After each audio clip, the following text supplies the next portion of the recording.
지난 7일 시작된 21대 국회 첫 국정감사가 어제 10개 상임위원회 종합감사를 끝으로 사실상 마무리됐습니다. 정책보다 정쟁에 갇힌 국감이었다는 평가가 나오지만 그와 같은 상황에서도 초선 의원들의 거침없는 활약상이 눈에 띄었습니다. 삼성전자의 기술 탈취 문제와 삼성 임원의 국회 부정 출입들을 밝혀내면서 더욱 주목을 받았죠. 정의당 류호정 의원 자리 함께했습니다.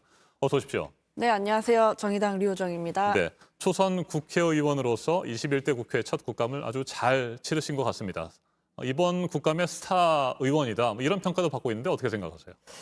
사실 부담감을 많이 갖고 시작을 했던 터라 그저 마무리를 잘 한 것만으로도 저는 마음이 후련합니다. 네. 네. 앞서 제가 말씀을 드렸습니다. 정책보다 정쟁에 갇힌 국감이었다, 이런 평가들 받고 있고요. 그래서일까요? 국민의힘에서는 21대 국회 첫 국정감사에 대해서 사상 최악의 국정감사다, 이런 평가를 내리기도 했었고요. 의원께서는 어떻게 평가하십니까? 전반적으로 이번 국감에 대해서 말이죠.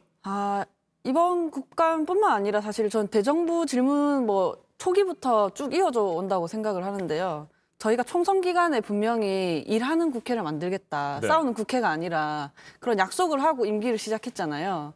그런데 계속해서 싸우는 국회의 모습을 보이게 되어서 저는 참 민망하고 송구스럽습니다. 네. 네. 준비도 많이 하셨고 긴장도 많이 하셨을 텐데 하고자 하는 질의라든지 문제 제기 이런 것들은 다 하셨다고 보십니까? 그래서 준비한 부분들은 대체로 다 질의를 마쳤던 것 같아요. 이제 그 외에서는 서면 질의로 돌렸는데 이번 정의당 국정감사 기조가 기후위기, 불평등 문제 해결이었거든요.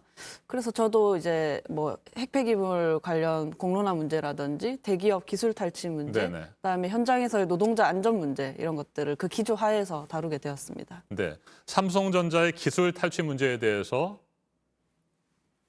적극적으로 제기를 하셨었고 이와 관련해서는 현재 어떻게 진행이 되고 있습니까? 기술 탈취 문제라는 게 사실은 그 자체로도 문제인데 대기업에 의해서 이루어지는 경우에는 그 중소기업이 먹고 사는 문제 그런 것들 때문에 제대로 문제 제기를 할 수가 없잖아요. 그래서 생태계에 더 큰 영향을 미치고 더 나쁜 행위라고 생각을 합니다.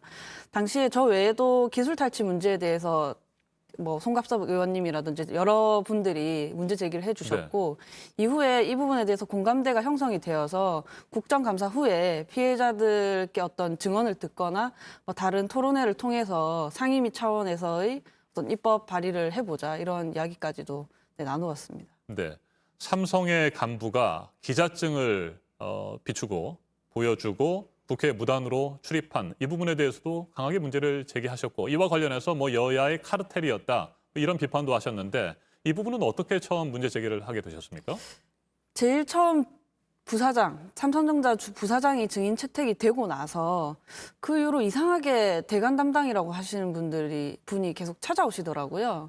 근데 처음 왔을 때는 그러려니 했는데 네. 와도 너무 많이 오시니까 이것은 좀 말이 안 되는 것 같다 하고 이제 그냥 넘어가지 않은 거죠.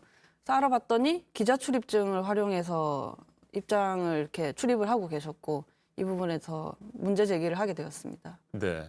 그리고 이번 국감 과정에서 20대 여성이 처한 현실을 그대로 국회에 보여주는 또 그런 일도 있었다는 평가들이 있지 않습니까? 이와 관련해서 저희가 영상을 하나 준비했는데 그 영상을 한번 보시고 이야기를 이어가도록 하겠습니다. 함께 보시죠.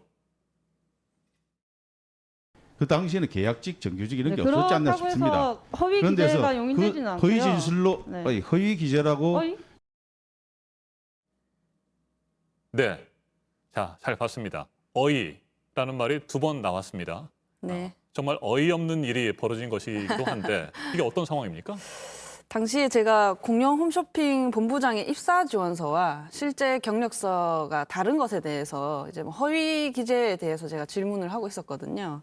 그런데 이게 시간이 부족하다 보니 서로 좀 발언권을 가져가려고 하는 일이 발생하곤 하는데 네네. 말을 끊는 추임새로 어이 이런 식으로 얘기를 하신 네네. 거죠. 저는 이제 그런 건 처음 봤거든요. 그래서 저도 모르게 이제 되물었고요. 이후에 사과를 하셨어요. 그래서 어떻게 보면 그런 공적 영역에서 자기 검열을 할 기회가 적으셨던 것 같은데 이번 일을 계기로 이제 발언을 조금 더 조심히 하시지 않을까 생각하고 있습니다. 공영 홈쇼핑 네. 최창희 대표와의 질의 응답 과정에서 나온 얘기였습니다. 이와 관련해서 뭐 제가 앞에서도 말씀을 드렸듯이 20대 여성 국회의원에 대한 우리 사회의 인식 뭐 이런 것들이 뭐 그대로 드러나는 뭐 사건이었다 이렇게 볼 수 있습니까?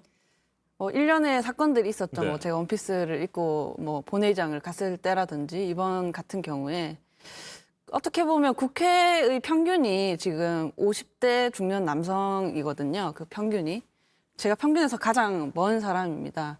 그래서 국회 안에서 낯선 정치인이고 그래서 그동안 볼 수 없었던 모습들을 어떻게 보면 공론장 위에서 이렇게 국민들께서 보고 계실 거라고 생각합니다. 네.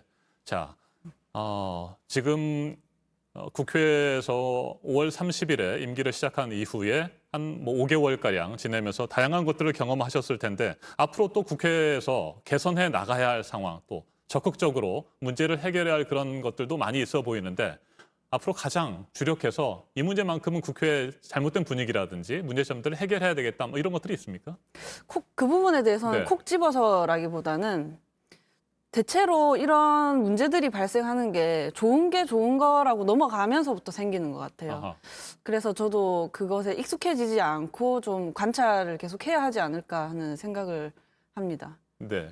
임기가 시작되고 얼마 지나지 않아서 제1호 법안을 발의했습니다. 비동의 강간 부분이고요. 네. 이와 관련해서 무고한 피해자가 있을 수 있다 뭐 이런 우려도 있었는데 이건 지금 어떻게 진행이 되고 있습니까? 사실 성폭력 범죄에 무고가 많을 것이다라고 하는 그 생각에도 조금 우리가 검토가 필요하다고 생각합니다. 그리고 만약에 그 부분에 대해서 문제가 있다면 무고죄 부분을 따로 다뤄야 할 부분이라고 생각하고요. 강간죄 자체는 사실 폭행과 협박을 반드시 필요로 하기 때문에 그러니까 폭행과 협박을 구성 요건으로 네. 하고 있는데 현저히 정황이 불가능한 상황에만 인정을 하고 있어서 성폭력 상담소의 뭐 1000여 건의 사례를 분석해 보면 70% 이상이 그런 현저한 폭행과 협박이 아니어서 이제 겁에 질려서 몸이 굳는다거나 하는 상황이 있을 수 있잖아요. 그래서 피해를 인정받지 못하고 있습니다. 이런 처벌의 공백을 메꾸기 위해 발의된 법안이라서 많은 분들께서 관심을 가져주셨으면 좋겠습니다. 네. 이번 국감에서 활약을 하셨고 많은 국민들이 기대를 하고 있습니다. 앞으로 어떤 정치인이 되고 싶으세요?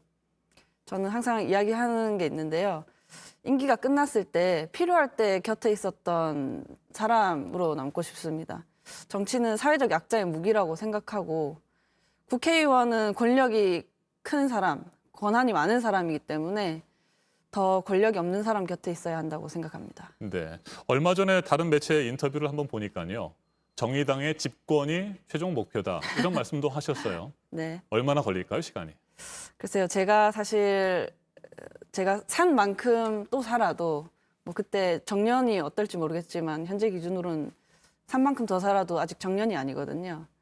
아직 제게 시간이 많기 때문에 선배님들 해오신 만큼 해 나가면 될 거라고 생각하고 있습니다. 알겠습니다. 앞으로도 활약 기대하도록 하겠습니다. 네. 지금까지 류호정 정의당 의원이었습니다. 말씀 잘 들었습니다. 네, 감사합니다.